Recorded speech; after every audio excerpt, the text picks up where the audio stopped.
Ai Allah ngasinzira wano nga nsabira omukulembeze w'eggwanga Robert Kyagulanyi Ssentamu Bobi Wine amu ne famire ye nga njagaliza 2026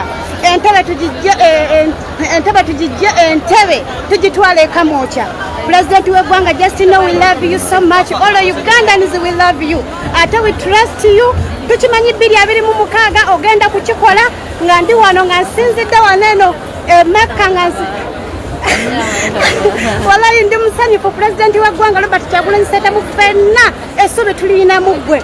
2026 entebe tugitwala Kamwokya insha Allah.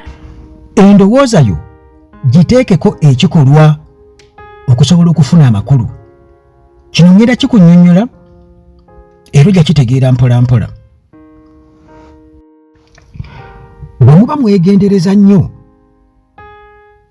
munnakkiriziganya nange nti olutalo muganda wange tulukwasiza Mukama Katonda era ng'oggyeko mwennyinazo ono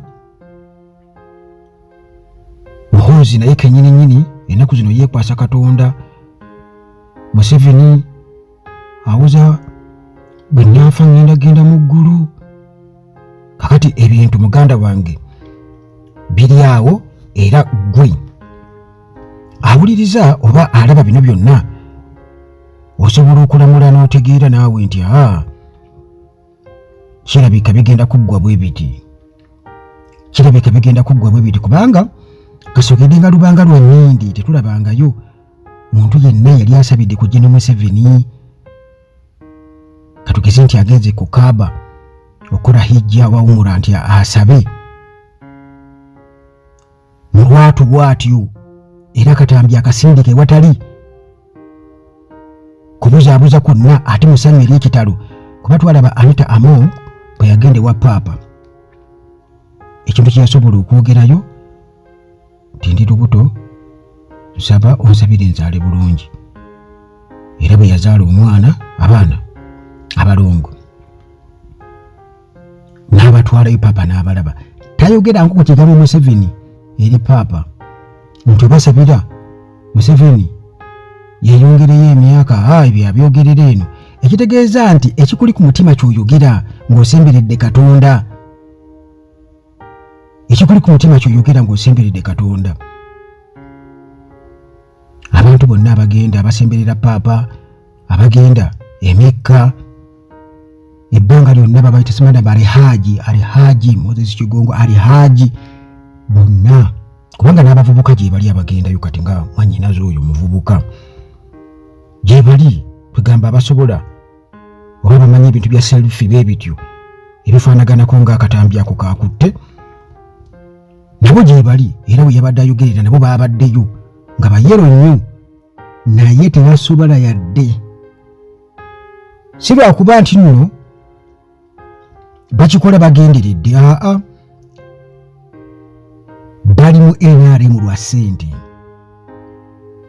Bali mu NRM lwa ssente. Olina kwesanga nga era waliwo ne be basponsorinze okubeera nga bagenda Mecca naye nga okusabira oyo eyabawadde ssente ezo zinyinza okugamba nti ez'ekibi kubanga gye ziva si watuufu yadde n'akamu n'akeddagala yadde era munnange results tukola ki tuziraba. Naye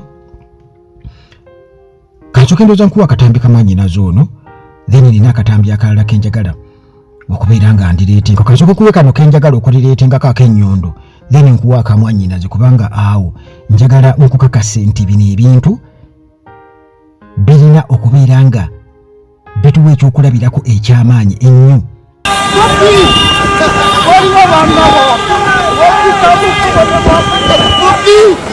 Warai soko kunyondo baba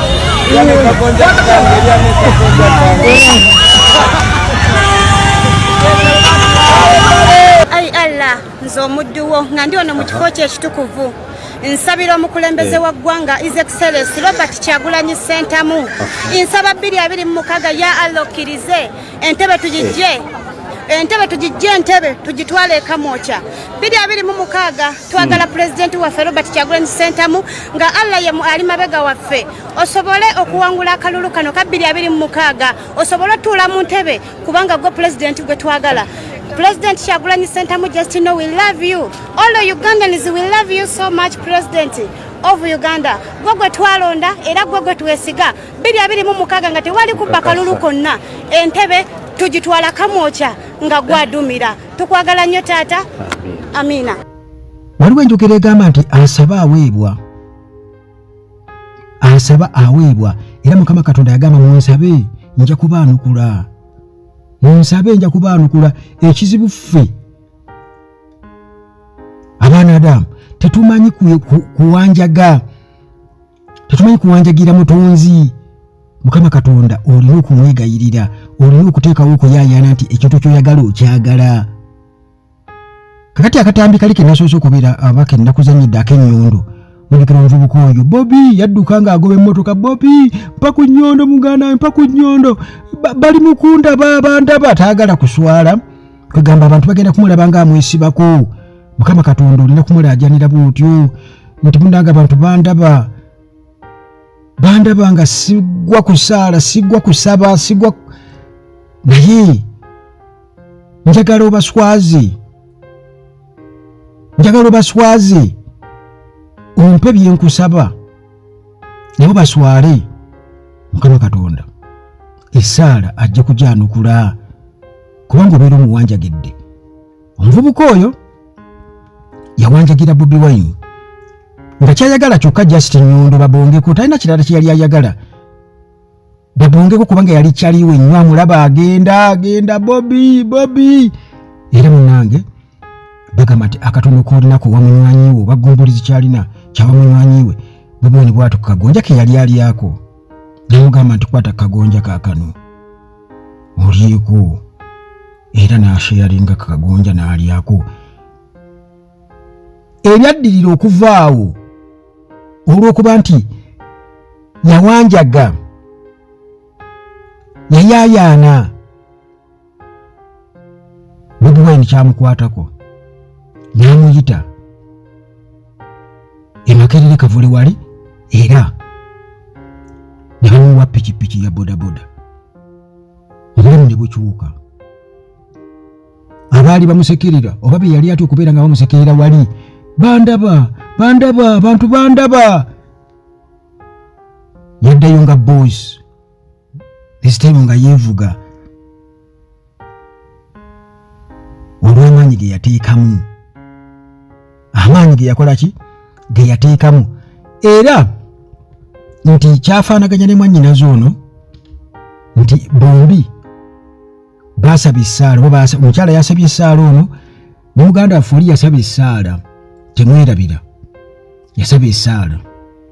Mwana ate tokinyukene wali mu kiraamu badde neeralikidde nga manyi tyayinza okuba nga kinywamu naiswa bulungi olina rasita buwedda naye singa wakikubye ennyo ttaano mukwasinga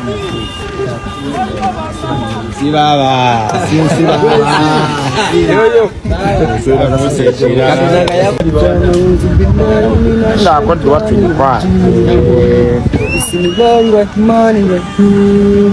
Alhamdulillahi rabbil alamin. Arrahmanirrahim. Maliki yawmiddin. Iyyaka na'budu wa iyyaka nasta'in. Ihdina siratal mustaqim. Siratal ladzina an'amta 'alaihim ghairil maghdubi 'alaihim waladdallin. Amin.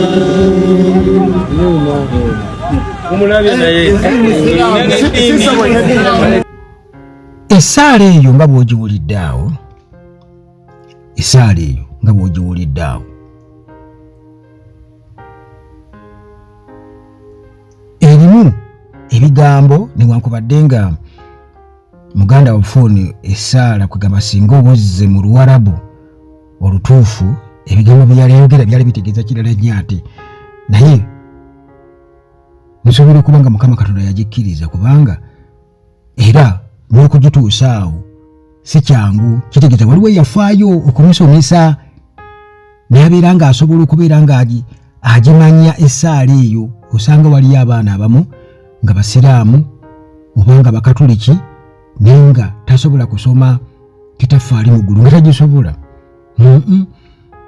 nga tasobola kusoma Al-Fatiha nga muganda waffe oyo bwe yakola ki bwe yagitetenkanya n'agisoma. Kitegeeza nti effort eyateekebwayo muzadde we n'amusomesa kale nti naye kati kyasobola nga baga nti wagumbuluzi kyalina kyakola kikyawamunywanyiwe nga Bobi Wine weyimuwa akagonja kali ne kamutuusa ku kuba nga ate era atugenda kimukwalako n'amuwa pikipiki n'ono nali n'ayimusibwa mu bulamu bwe. Naye Saara mukama we oba muzadde we kyeyasobola okukolako kyekyo, naye bw'atyo n'agigabanako ne bannankyukakyuka. Mukama Katonda ebyo byonna byonna akola ki? Awulira. Nti gwe mukwano gw'abantu ogutali mukake, gwe mukwano gw'abantu ogutali mukake muganda wange.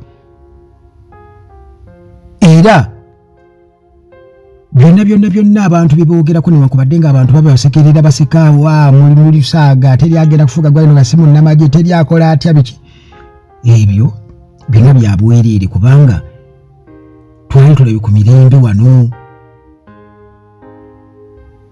mu Uganda n'ewalala yonna nga tulaba ebibumbe babiwanuukululayo waggulu babimenya. Asaadi wali ebibumbe babijjeeyo nga muhozi byayagala okubeera ng'abumba ateeka mu buli katawuni byali bimaamulayo byonna. Naye mwannyinaze ayogedde ku nsonga y'okubba akalulu. Teebereza mu Saara erimu tetwagala kubba kalulu. Kwegamba olabira ddala nga mu butuufu tuli mu mulembe ki guno? Tuli mu mulembe ki? Saagala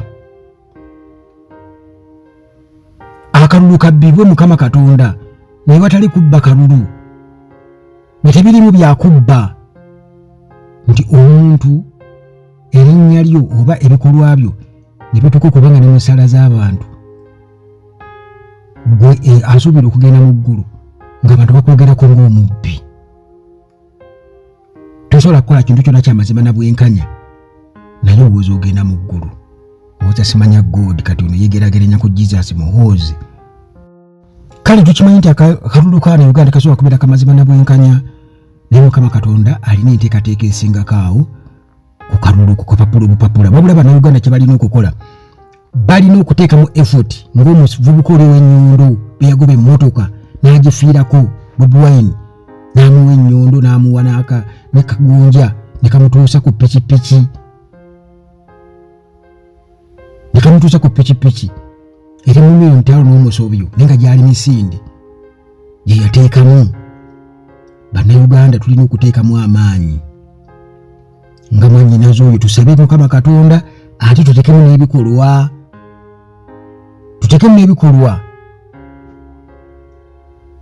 nga bwe yakutte essimu neyeerikodinga n'atasabira eri mu kimugumu ng'omuvubuka oli bwe yagoba emmotoka ng'ayagala nnyondo.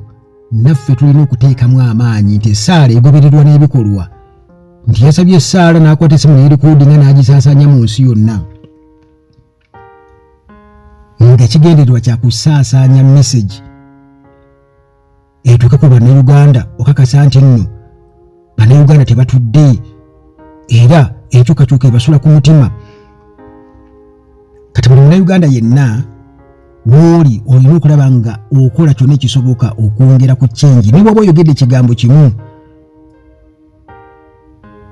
nomulaba muhoozi wano ng'akubagana enkya n'eggulu ayogera bino ayogera biri kutiisatiisa kubanga akimanyi nti abaana baamalako. Bulaba foot soldiers babagaana Litukiya bwe wali ebusaabala si lwakuba nti nno bano basanyufu oba nti nno just bagoberera amateeka. Batidde kye bayita okutya amaanyi g'abantu. Balaba abantu bali organized bamanyi kye baagala. kitegeeza nti kati fiya gye batuteekamu ate fiya naffe tugibateekamu. Kakati n'olw'ensonga eyo buli munnayuganda alina okukimanya nti tulina okulumwa n'ogwa waggulu ne tufunya feesi nga tuli banyiivu okusobola okukyusa eggwanga lino ligende mu bukulembeze obuva mu mikono gy'abantu bannansi. Tuve mu nfugo y'obwannakyemalira, tuve oba obuyinza buve mu mikono gy'abamukwatamundu abalowooleza mu kutta, mu kubba nga bakozesa eryanyi ly'emmundu n'okukijjanya Abannayuganda bamaleko eddembe lyabwe ery'obuntu. Byonna birina kugobererwa bikolwa. Buli ndowooza yo giteekeko ekikolwa nga Baganda baffe bano bwe bakoze. Mwannyinaze bwe yakoze ne Uganda waffe oli bwe yakola. Endowooza yo giteekeko ekikolwa okusobola okufuna amakulu.